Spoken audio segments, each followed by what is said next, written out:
Daniel Cormier believes Jake Paul exposed a different side of Sean Strickland. In the DMs that Jake released between him and Sean, DC thinks that Sean showed more of the businessman side of himself.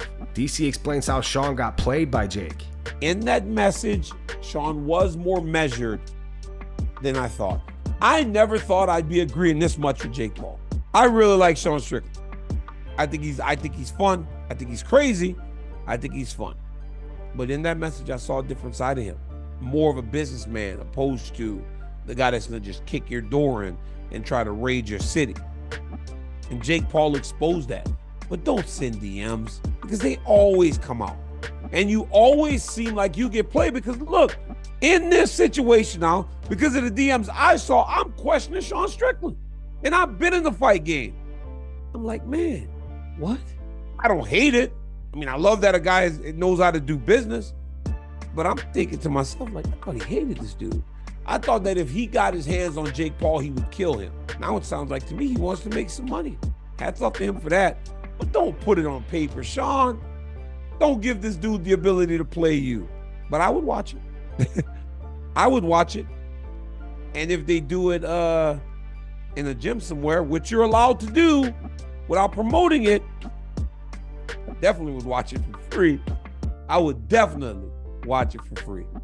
But these guys can't seem to get off each other's radar. I guess I'm here for it. Last night, Jake Paul defeated Ryan Borland in a boxing match and scored another first-round knockout. Demetrious Johnson gave his take on the matter. DJ criticizes Jake for his selection of opponents. Paul's evolution as a boxer, and he is evolving. Don't get me wrong, he is evolving. But what are you doing when you're fighting these guys that you find off the street? Like I said before, when he fought Andre August, the gentleman was, running pizza routes.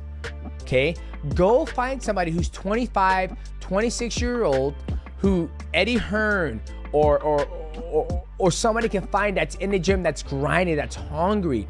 Put yourself in the fire. Put yourself against top-level competition to build your credibility. Ladies and gentlemen, there is a difference between a professional boxer, a professional athlete, and an amateur, right? These fights that Jake Paul are doing, not the fights that he did against Anderson Silva, Tyron Woodley, Nate Diaz, Tommy Fury. I don't know if him and Tommy Fury are fight. I don't know. I can't keep track. He fights all these random guys. But those fights he fought against professional athletes. Now, against Andre August, against Ryan, and the basketball player he fought in the very beginning, those aren't professional fights. Merab Dvalishvili details what it was like sparring Ilia Topuria. He's very, very strong, very good. He always come in pressure like boxing, and he is like low stand and he's pressuring you.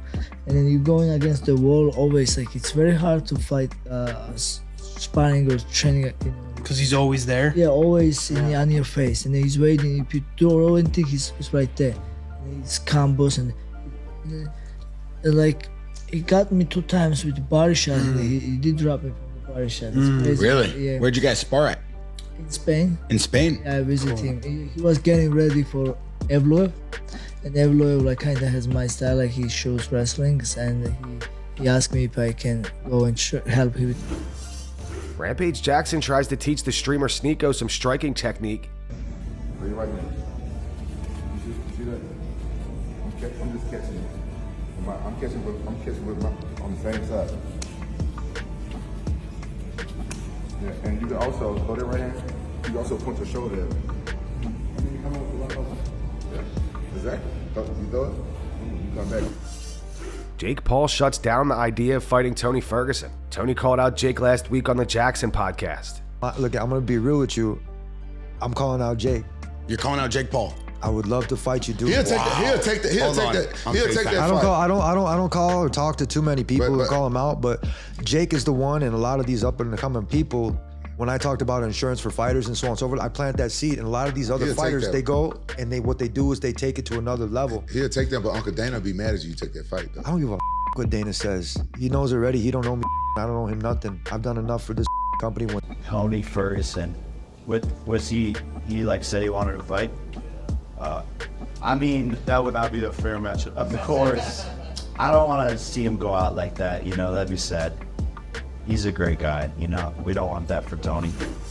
Aljamain Sterling reveals that he heard Chito Vera did not have a good training camp for his upcoming title fight against Sean O'Malley. Aljo thinks O'Malley is going to win. I'm not rooting for anybody. I really don't give a who win. Yeah, either way, It's Merab's just smoking. I know this is how people are gonna perceive it. Oh, you're being salty. I'm like, no, I think O'Malley's the more skilled fighter, 100%. But I just think there's the intangibles, like someone's durability, their heart, and the cardio aspect that people are, I think they're overlooking. And I feel like Chito has that. The only thing I'm concerned about is I'm hearing through the grapevines that he didn't really have a great camp, or a lot of guys to train with. Chito, yeah. So I don't know how true that is. So with that said, I'm leaning towards O'Malley to get it done. I'm gonna say I don't think he finishes it by decision. Maybe split decision. I'm saying split decision. O'Malley. I'm saying this is Francis Ngannou, Derek Lewis, or Rose Namajunas, Carlo Esparza. I think if you're Chito, you fight this motherfucker boring, bro. You can't fight him aggressive and try to be exciting because he's too good at what he does. And if I'm Chito, brother, I'm giving you the goods. I don't know if you have your coaches breaking it down, but I'm telling you straight up, watch the Pedro fight, watch the Yan fight. Look at the only times that O'Malley was able to capitalize on strikes. And it's when the guy gets over aggressive or pushes forward. Like, yeah, you might catch him against the cage. Only time you should catch him is when you push him against the cage, if you could slowly chip away. But in space, that's where he does his best work. So you got to be careful of those type of things, and he does a good job floating on his feet and looking for those counters, and even when he does those little flick jabs and things like that. So yeah, I think if Chito can't adjust to that, I think O'Malley wins.